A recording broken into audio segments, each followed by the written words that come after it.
Welcome all my crochet hookin' friends, and thank you for watching Heather's Craft Corner.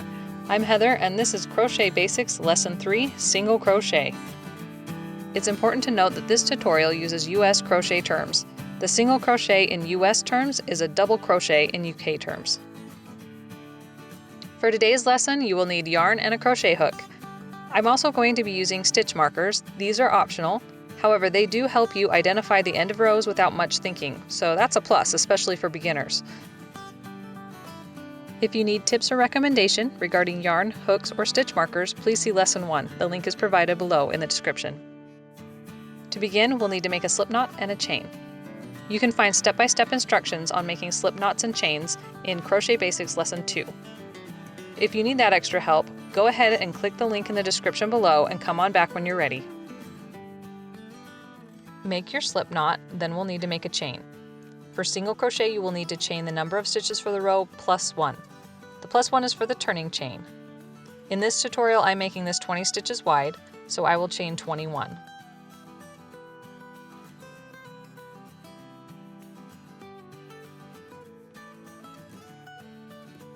To count your chains, you can either count the V's on the top of the chain or the single-stranded bumps on the back of the chain. Either way works.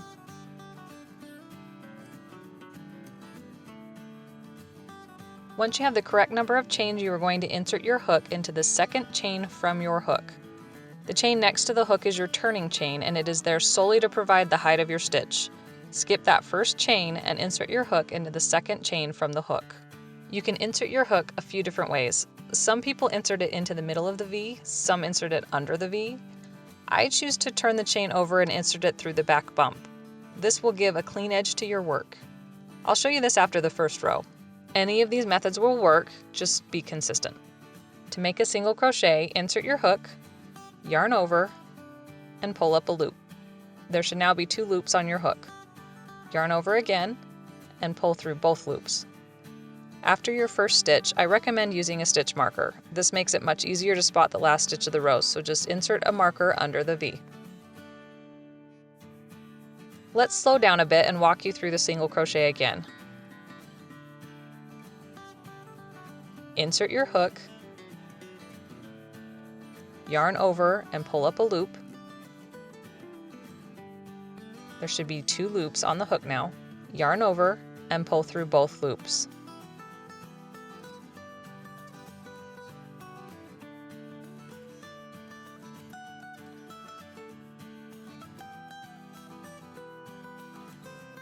As you work along your chain, watch for twists in the chain. Be sure to keep your chain straight.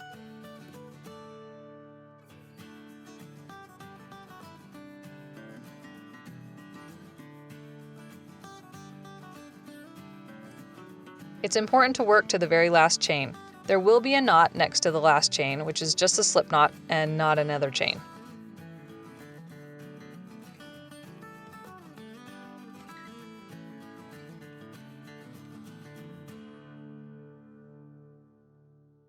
Now I'm going to show you why I like working into the back bump of the chain. Looking at the top or bottom of this row, all you see are neat V's. It looks the same. I really like how clean it leaves the edge.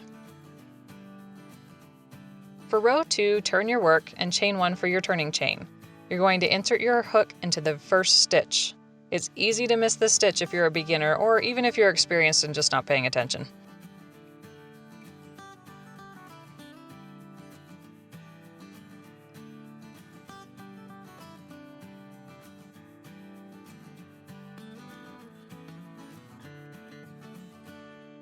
Make sure you insert the hook under the V of the stitch so that you have 2 strands over the hook plus the loop that was already there.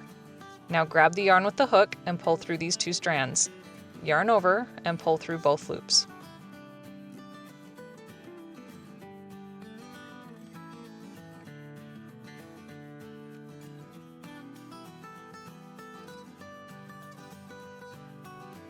Using a stitch marker in these first stitches makes it so much easier to see where the last stitch is going to be made on your next row.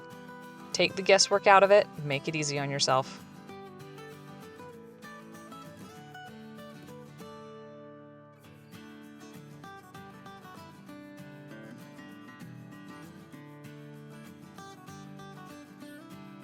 Keep working single crochets in each stitch across. These stitches are easier to identify if you look for the V at the top of each stitch.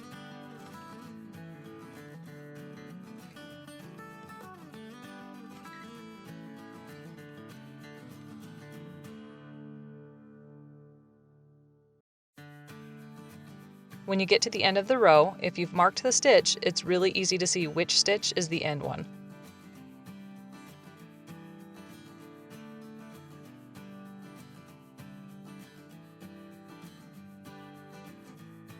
If you didn't mark the stitch, that's okay. Again, look for that V. You'll also see a horizontal strand from the turning chain. The V before this horizontal strand is going to be your last stitch. Pay attention to the edge, it should be straight.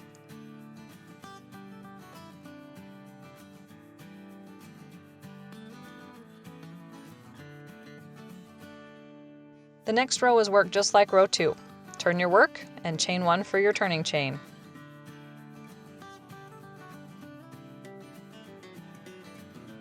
Insert your hook into that first stitch and work your single crochet.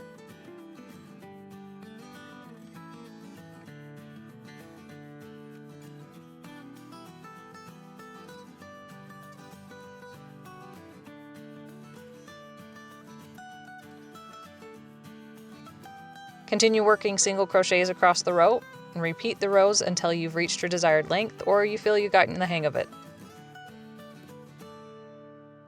After a few more rows, your project will look more like a fabric. Keep practicing until your stitches are even, or at least even-ish. If your tension is uneven, your project may develop a wavy or uneven appearance.